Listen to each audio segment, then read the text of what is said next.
Joining me now, conservative author and columnist Ann Coulter. Ann, welcome to Water's World. It's glad to finally have you on the show. Good to be here. Let me ask you a question. You know, these Democratic mayors, they use these federal funds to buy votes, to, hand out pork and patronage. Are we naive to believe that, withholding a few $1 million is going to stop this out-of-control behavior? Because they'll just keep spending and spending and spending. You think more needs to be done?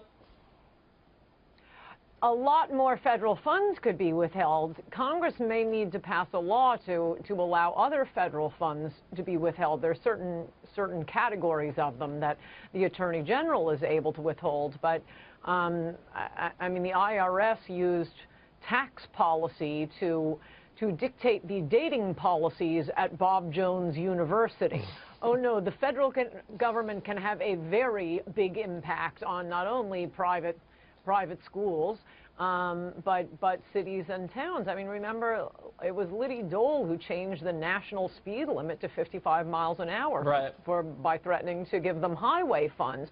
But the supremacy clause of the Constitution that says federal laws are supreme over state law, it's treated like a ratchet. So if it's a federal law liberals like, we shall have one national abortion law. Abortion will be legal. That must be enforced. Or the gay marriage ruling. By the way, these aren't laws. These are mere Supreme Court opinions. Down to, some poor little Kentucky clerk. The next day, they're demanding she issue the gay marriage license. But when it comes to things that are, by definition, laws that the federal government ought to be dealing with, immigration. I mean, you can't contain immigration to a single city or a single state. They can walk around. They can go from one town to the next to kill people. Of course, that's immigration, as the Supreme Court has ruled over and over again, and liberals reminded us with Arizona. Of course, immigration is a federal responsibility. Could you imagine if the local jurisdictions disregarded federal law on guns? Or on abortion, or on drugs. Tax law. Or tax law. Imagine, we're going to collect the local and then the city and the state tax. We're not really going to hand over any federal taxes. I mean, the hell that would rain down on those cities and states would be unbelievable. But when Democrats do it in these precincts, it's noble.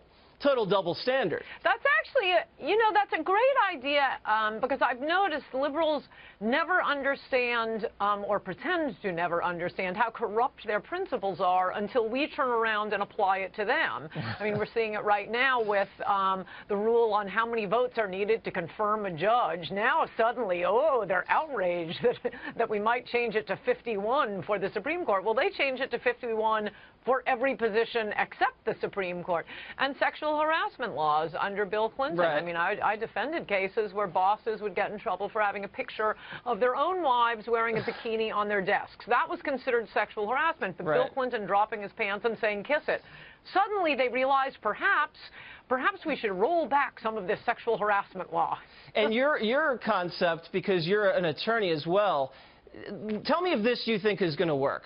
What if they allow these wrongful death suits to go forward and say Kate Steinle's family sues the pants off San Francisco and Mayor Ed Lee, and some judge or some jury slaps the city with a judgment to the tune of, $10, $20, $30 million wrongful death? You think that's a possibility? Yeah, actually, I've never heard anyone suggest that, but that seems like a great idea. I mean, well, I have a brilliant legal mind. What can I say? Yeah. New York City pays out tens of millions of dollars. You ought to look that up every year for, the police brutality and stuff like that. Yeah, and that's government action, and they're just writing checks every day. That's true. Or, I don't know, every month. That is true. So, yeah, it seems to me the same principle applies. All right, so I think we're on something. And Ann, I'm going to hold you over for the next segment because we're going to talk about how this Russia story could potentially backfire on the left.